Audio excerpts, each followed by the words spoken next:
दुनिया के मजदूरों एक हो जाओ कार्ल मार्क्स और फ्रेडरिक एंगल्स के द्वारा कम्युनिस्ट घोषणा पत्र के नारों में से एक है। इसे अंग्रेजी में workers of the world unite, you have nothing to lose but your chains के रूप में लोकप्रिय किया गया। हिंदी में मजदूरों को अपनी गुलामी की जंजीरों के सिवा खोना ही क्या है और जीतने के लिए सारी दुनिया पड़ी है। सारी दुनिया के मजदूरों एक हो जाओ के रूप में लोकप्रिय किया गया। नमस्कार दोस्तों, आज हम बात करेंगे कार्ल मार्क्स और उनके राजनीतिक विचारों की। कार्ल मार्क्स ऐतिहासिक भौतिकवाद, द्वंद्वात्मक भौतिकवाद, वर्ग संघर्ष, सर्वहारा क्रांति और साम्यवाद जी जैसी अवधारणा के लिए जाने जाते हैं। कार्ल मार्क्स का जीवन परिचय। कार्ल मार्क्स का जन्म 5 मार्च 1818 को जर्मनी के राइनलैंड क्षेत्र के ट्रायर शहर में हुआ था। उनका परिवार यहूदी था, लेकिन इनके पिता हाइनरिक मार्क्स ने 1817 में लुथरन ईसाई धर्म अपना लिया था। मार्क्स ने 1835 में बार्न विश्वविद्यालय से विधि की पढ़ाई शुरू की, लेकिन बाद में उन्होंने बर्लिन विश्वविद्यालय में दर्शन शास्त्र को अपना मुख्य विषय बना लिया। वे युवा हेगलवादियों से प्रभावित थे। 1841 में उन्होंने अपना डॉक्टरेट पूरा किया। 1843 में मार्क्स ने अपनी बचपन की मित्र जेनी वान वेस्टफालेन से विवाह किया। उन्होंने कई कट्टरपंथी पत्र पत्रिकाओं का संपादन किया, जिसमें राइन से शाउटिंग प्रमुख थी। 1844 में पेरिस में रहते हुए वे श्रमिक आंदोलन और राजनीति अर्थशास्त्र में रुचि लेने लगे। यहीं पर उनकी फ्रेडरिक एंगल्स से मित्रता हुई और दोनों ने मिलकर जर्मन विचारधारा लिखी। 1848 में मार्क्स और एंगल्स ने कम्युनिस्ट घोषणा पत्र प्रकाशित किया, जिसे वर्ग संघर्ष और सर्वहारा क्रांति की अवधारणा प्रस्तुत की गई। उसी वर्ष उन्हें प्रशा से निष्कासित कर दिया गया, जिसके बाद वे लंदन चले गए। वहां उन्होंने ब्रिटिश म्यूजियम में अध्ययन किया और पूंजीवाद पर गहन शोध किया, जिसके परिणामस्वरूप उनकी प्रसिद्ध कृति दास कैपिटल प्रकाशित हुई। मार्क्स का जीवन आर्थिक कठिनाइयों में बीता। उन्होंने न्यूयॉर्क ट्रिब्यूनल के लिए लेख लिखकर कुछ आय अर्जित की, लेकिन अधिकांश समय वे एंगल्स की आर्थिक सहायता पर निर्भर रहे। उनके 6 बच्चों में से 3 की मृत्यु गरीबी के कारण हुई। उनकी पत्नी जेनी 1881 में चल बसी और अंततः 14 मार्च 1883 को कार्ल मार्क्स का निधन हो गया। उन्हें हाईगेट कब्रिस्तान में दफनाया गया। कार्ल मार्क्स की प्रमुख रचनाएं। The Communist Manifesto Heinrich Engels के साथ उन्होंने लिखा। दास कैपिटल में उन्होंने पूंजीवाद की आलोचना की। क्रिटिक ऑफ पॉलिटिकल इकोनॉमी, इसमें उन्होंने ऐतिहासिक भौतिकवाद की अवधारणा प्रस्तुत की। द जर्मन आइडियोलॉजी में उन्होंने विचारधारा और इतिहास की व्याख्या की। The 18th Brumaire of Louis Bonaparte में उन्होंने क्रांति और राजनीति पर विचार दिया। कार्ल मार्क्स का द्वंद्वात्मक और ऐतिहासिक भौतिकवाद। कार्ल मार्क्स ने हेगल के द्वंद्वात्मक पद्धति को अपनाया, लेकिन उन्होंने इसे भौतिकवादी दृष्टिकोण से व्याख्यायित किया। हेगल के अनुसार इतिहास विचारों के टकराव और उनके विकास की प्रक्रिया थी, जबकि मार्क्स ने इसे आर्थिक उत्पादन और सामाजिक संबंधों की प्रक्रिया के रूप में देखा।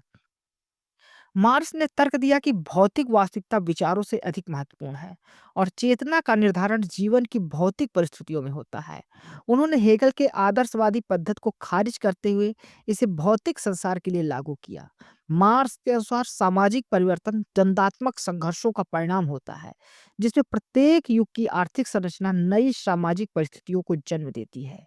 मार्क्स ने यह प्रतिपादित किया कि इतिहास सामाजिक आर्थिक संरचनाओं के विकास का एक क्रमिक परिणाम है। उन्होंने कहा कि प्रत्येक पीढ़ी अपने पूर्ववर्ती आर्थिक ढांचे और सामाजिक संबंधों को विरासत में प्राप्त करती है और उन्हें परिवर्तित करती है। उनके अनुसार उत्पादन और विनिमय की विधियां समाज में होने वाले परिवर्तनों का मूल कारण होती हैं। मार्क्स ने तर्क दिया कि सामाजिक परिवर्तन का मूल स्रोत उत्पादन संबंधों और उत्पादन शक्तियों के बीच संघर्ष है। जब वर्तमान उत्पादन संबंध उत्पादन शक्तियों के विकास में बाधा उत्पन्न करते हैं, तो क्रांति की स्थिति उत्पन्न होती है। इस प्रक्रिया में समाज धीरे धीरे एक नए सामाजिक आर्थिक ढांचे में बदल जाता है। मार्क्स ने इतिहास को 5 चरणों में विभाजित किया। पहला है आदिम साम्यवाद, दूसरा दास प्रथा, तीसरा सामंतवाद, चौथा पूंजीवाद और पांचवा साम्यवाद। उनके अनुसार प्रत्येक चरण अपने भीतर अंतर विरोध उत्पन्न करता है, जो अगले चरण की ओर ले जाता है। पूंजीवाद अंततः अपने अंतर विरोधों के कारण समाप्त होगा और सर्वहारा क्रांति के माध्यम से साम्यवादी समाज की स्थापना होगी। वर्ग संघर्ष और पूंजीवाद की आलोचना। कार्ल मार्क्स के अनुसार इतिहास वर्ग संघर्ष का इतिहास है। समाज में हमेशा 2 मुख्य वर्ग रहे हैं। एक जो उत्पादन के साधनों का स्वामी है और दूसरा जो अपनी श्रम शक्ति बेचने के लिए मजबूर है। ऐतिहासिक रूप से ये वर्ग विभिन्न नामों से जाने जाते रहे, जैसे स्वामी और दास, सामंत और कृषक, पूंजीपति और श्रमिक, इन वर्गों के बीच संघर्ष शोषण और वर्चस्व पर आधारित रहा है। मार्क्स ने वर्ग संघर्ष को सामाजिक परिवर्तन का प्रमुख कारक माना है। उनके अनुसार पूंजीवादी समाज में पूंजीपति वर्ग यानी कि बुर्जुआ उत्पादन के साधनों पर नियंत्रण रखता है, जबकि श्रमिक वर्ग यानी कि सर्वहारा अपनी जीविका के लिए उन पर निर्भर करता है। यह असमानता शोषण को जन्म देती है और एक क्रांतिकारी संघर्ष की संभावना को बढ़ाती है। मार्क्स ने पूंजीवाद को अस्थायी प्रणाली माना, जो अंततः अपने ही अंदर विरोधों के कारण नष्ट हो जाएगी। उनकी कुछ प्रमुख आलोचनाएं इस प्रकार थी। श्रमिकों का शोषण, पूंजीपति उत्पादन के साधनों पर नियंत्रण रखते हैं और श्रमिकों की मेहनत से अधिशेष मूल्य यानी कि सरप्लस वैल्यू अर्जित करते हैं, जो शोषण का मूल आधार है। वर्गीय चेतना और वैचारिक नियंत्रण, पूंजीपतिवादी विचारधारा यह दिखाने का प्रयास करती है कि समाज में व्याप्त असमानता स्वाभाविक है, जिससे उत्पीड़ित वर्ग अपनी स्थिति को चुनौती नहीं देता। इससे मार्क ने झूठी चेतना यानी कि फॉल्स कॉन्शियसनेस कहा है। आर्थिक संकट और पूंजीवाद का पतन, पूंजीवाद में प्रतिस्पर्धा के कारण छोटे उत्पादक धीरे धीरे नष्ट हो जाते हैं और आर्थिक अस्थिरता पैदा होती है। समाज दो ध्रुवों में बढ़ जाता है, एक और अत्यधिक धनवान पूंजीपति और दूसरी ओर शोषित श्रमिक। यही अंतःक्रांति की स्थिति को उत्पन्न करता है। साम्यवाद और राज्य का विलुप्त होना, कार्ल मार्क्स के अनुसार साम्यवादी समाज का अंतिम लक्ष्य एक वर्गहीन और राज्यविहीन समाज की स्थापना था। उन्होंने तर्क दिया कि राज्य ऐतिहासिक रूप से वर्ग संघर्ष का उपकरण रहा है, जो समाज के प्रभुत्वशाली वर्गों के हितों की रक्षा करता है। मार्क्स ने साम्यवाद को दो चरणों में विभाजित किया। प्रथम चरण समाजवाद, उत्पादन के साधनों का सामाजिकरण होगा और राज्य सर्वहारा की तानाशाही के रूप में कार्य करेगा, जिसका उद्देश्य पूंजीवादी प्रभाव को समाप्त करना होगा। द्वितीय चरण पूर्ण साम्यवाद, उत्पादन की इतनी अधिकता होगी कि हर व्यक्ति से उसकी क्षमता के अनुसार लिया जाएगा और उसे उसकी क्षमता के अनुसार दिया जाएगा।